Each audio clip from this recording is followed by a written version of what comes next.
If you want to remove a background color cleanly in Photopea, you're in the right place. In this tutorial, I'll show you how to key out color in Photopea using the color range method, which gives you much better quality and more control over the edges than a simple erase tool. This is great for product photos, portraits, mock-ups, and any image where you want to remove a solid or similar colored background without destroying the original image. And before we start, if this video helps you out, make sure to hit like and subscribe for more quick Photopea tutorials. Alright, let's jump in. First, open your image in Photopea and make sure you can see the Layers panel on the right side. Select the image layer you want to work on. This step is important because Photopea needs to know exactly which layer you're making changes to. If your image is locked, just unlock it first so you can edit it properly.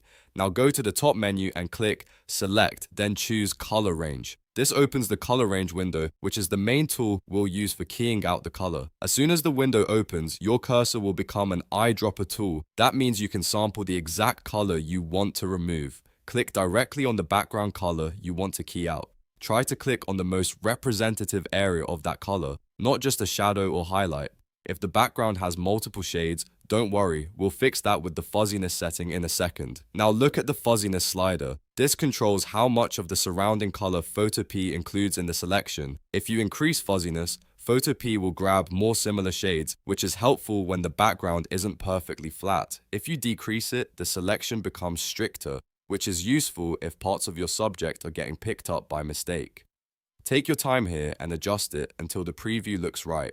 The goal is to select the background color while keeping your subject as clean as possible. If you see unwanted parts of the subject being selected, lower the fuzziness a bit. If too much of the background is left behind, raise it slightly. This back and forth adjustment is what gives color range such good edge control. Now for the important part, check the invert box in the color range window. This flips the selection so your subject stays selected and the background is what gets targeted for removal. In the preview, your subject should appear white, and the background area should appear black. If that looks correct, click OK.